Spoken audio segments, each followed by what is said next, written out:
HBU, I've got some really sharp grad students there. And one was a guy named Joshua Pelletier. And so I supervised his MA thesis, and he did it on where critical scholars stand on, so prolegomena related to Mark. Who wrote Mark? When was it written? And the third one, does it go back to Petrine tradition? Does it go back to the Apostle Peter, that he was the eyewitness that passed along the information to Mark? And so he surveyed more than 200 critical New Testament scholars writing since 1965 in English, okay? So he didn't look at German scholars because he doesn't read German. He didn't look at French or any other, but over 200 critical scholars writing in English since 1965 up to the present. And he found that the majority of them who comment on this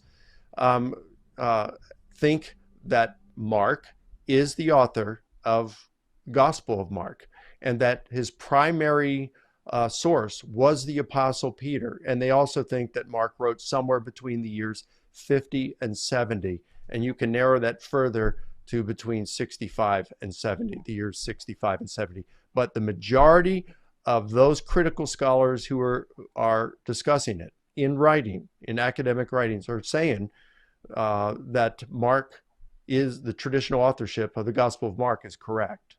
So instead of giving us any real evidence or arguments for John Mark being the author of Mark, he just appeals to authority? I know what you're furiously typing in the comments right now. Appeal to authority isn't a fallacy! Well, sorry to burst your bubble, but it's very fallacious. Authorities can be wrong and or based on bad information that makes them wrong. The intellectual bankruptcy of New Testament scholarship is evident by the circular logic demonstrated by their use of authorities. The authorities validate the authorities on answers to questions like who wrote the Gospels and did Jesus exist? Now, personally, I don't care what New Testament scholars have said about the authorship of the Gospels, but you are wrong about the majority of scholars in your field. The majority of scholars do not hold Mike's position, and while that really doesn't matter to me, it should matter to both Mike and Gary, who rely on the authorities to validate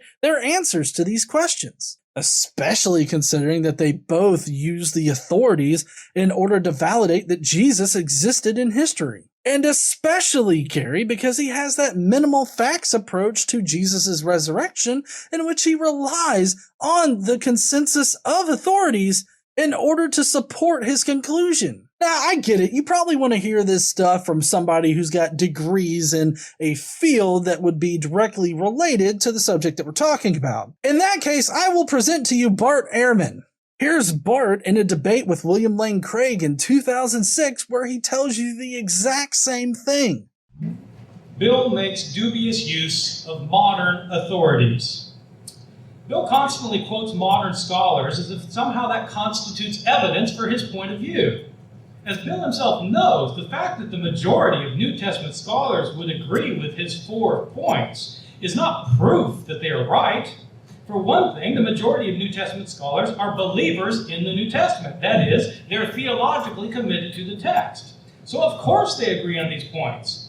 I should note that the majority of historians do not agree with Bill's conclusions. Does that make those conclusions wrong?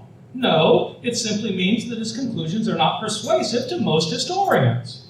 By the way, all of that applies to Jesus' historicity too. Just because all of the theologically committed authorities think that Jesus existed does not mean that he really existed. Well, that's going to be it for the analysis today. Mike Licona has been using this all ancient biographies are anonymous shtick for a while now. I think it's sad how people just accept that he's correct about this and then walk away with this false information. Mike Licona is not a historian, but he presents himself as one. I would think that until Mike does a bit better with his historiography, people shouldn't take his word as the gospel truth. Thank you, heathens, for joining me today. If you will, please go down below. Let me know what you think about Mike Licona misrepresenting